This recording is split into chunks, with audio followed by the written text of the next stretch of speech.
اب میری بہنوں کی, ان بہنوں کی میں توجہ چاہتا ہوں جن کی اولاد بڑی نہیں ہوئی ہے, جن کی اولاد جوان نہیں ہوئی ہے, جن کی اولاد بگڑی نہیں ہے, بلکہ ابھی ان کے بچے چھوٹے ہیں اور وہ مائیں اور بہنیں جوانی میں ہیں. اب میری ان بہنوں کی میں توجہ چاہتا ہوں. میری بہنوں, کیا تم بھی یہی چاہتی ہو کہ جیسے بڑھاپے میں وہ بوڑھی عورتیں بگڑی ہوئی اولاد کے لیے رو رہی ہے, بگڑے ہوئے بیٹے اور بیٹی کے لیے رو رہی ہے, بڑھاپے میں جب تمہاری اولاد جوان ہو جائے تو اسی طرح تم بھی رو, اسی طرح تم بھی گڑ گڑاؤ, اسی طرح تم بھی خون کے آنسو رو. اگر میری جوان بہنوں تم یہ نہیں چاہتی کہ بڑی ہونے کے بعد تمہاری اولاد بھی تمہیں خون کے آنسو رلائے اور تمہیں تڑپائے, تمہیں چھوڑ کر کے چلی جائے, اگر تم یہ چاہتی ہو کہ تمہاری اولاد تمہارے ساتھ ایسا نہ کرے جیسا کہ آج کے بوڑھوں کے ساتھ ہو رہا ہے, تو میری بہنوں تمہیں آج ایک کام کرنا ہوگا اور بہت سنجیدگی سے پوری گفتگو سننی ہوگی. آپ کیا سوچتی ہیں اگر کسی کا بیٹا شرابی ہوا ہے تو کیا صرف اس شرابی کا قصور ہے؟ کسی کا بیٹا زنا اور بدکاری میں ڈوبا ہے تو کیا اس بدکار کا قصور ہے؟ کسی کا بیٹا چور اور ڈکیت ہو گیا ہے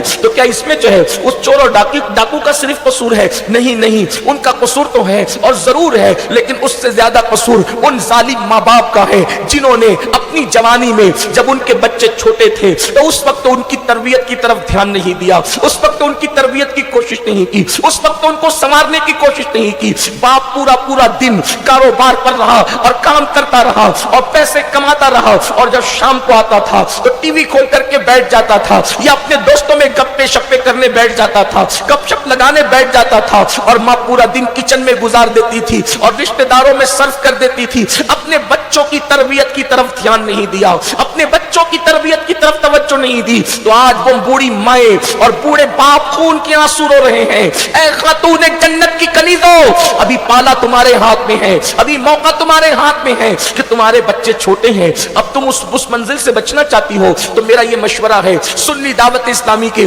حبلی کے اجتماع کے اندر یہ مشورہ ہے کہ میری بہنوں اگر تم اس نقصان سے بچنا چاہتی ہو تو اپنے بچوں کی صحیح تربیت کرو, اپنے بچوں کی اچھی تربیت کرو. اور آج تربیت کس طریقے سے کرنا چاہیے, ایک ماں کون سا رول پلے کر سکتی ہے, ایک ماں اپنے بچے کو کیسے سنوار سکتی ہے, اچھی طرح یاد رکھنا. ماں اگر چاہے تو بچہ ولی اور قطب اور ابدال بھی ہو سکتا ہے, اور ماں اگر چاہے تو اللہ اکبر بچہ چور ڈاکو اور لٹیرا بھی بن سکتا ہے. یہ ماں کے ہاتھ میں ہے. کسی شاعرہ نے کہا تھا کہ اللہ اللہ, اور بہت خوب کہا تھا, بلکہ کسی شاعر ہی نے کہا تھا کہ آج بھی ہو سکتا ہے عیسیٰ کا پرتو پیدا, آج بھی ہو سکتا ہے. اس نے عیسیٰ سا بیٹا کہا تھا, لیکن میں ذرا مسئلے کی نزاکت کو دیکھتے ہوئے تھوڑا ترمیم کے ساتھ کہوں, آج بھی ہو سکتا ہے عیسیٰ کا پرتو پیدا, آج بھی ہو سکتا ہے عیسیٰ کا پرتو پیدا. ماں کی گود ہی ملتی نہیں مریم کی طرح, اگر آج بھی ماں کی گود مریم کی طرح ہو جائے تو عیسیٰ تو پیدا نہیں ہو سکتا, لیکن کردار عیسیٰ لے کر کے بیٹا ضرور پیدا ہو سکتا ہے. اگر آج بھی ماں فاطمۃ الزہرا کی گود کی طرح محفوظ ہو جائے تو بیٹا اللہ اللہ حسین نہیں تو غلام حسین بن کر کے ضرور پیدا ہو سکتا ہے. اگر آج بھی ماں کی گود ماہ نور فاطمہ کی طرح ہو جائے تو بیٹا معین الدین غریب نواز کا غلام سچا ماں باپ کا وفادار پیدا ہو سکتا ہے. اگر آج بھی ماں کی گود ام الخیر فاطمہ کی طرح ہو جائے تو آج بھی بیٹا غوث اعظم شیخ عبد القادر جیلانی کا غلام پیدا ہو سکتا ہے. اے خاتون جنت کی کنیزوں, اگر آگے خون کے آنسو رونے سے بچنا ہے تو اپنے بچوں کی تربیت کا پلان کرنا ہوگا, اپنے بچوں کی تربیت کا منصوبہ بنانا ہوگا. اور اپنے بچوں کی تربیت کیسے کی جائے گی اس کو اچھی طرح یاد رکھنا. دیکھو ماں ایک زمین کی طرح ہوتی ہے, ماں کا کردار زمین کی طرح ہے. اللہ اللہ, آپ نے کبھی نہیں دیکھا ہوگا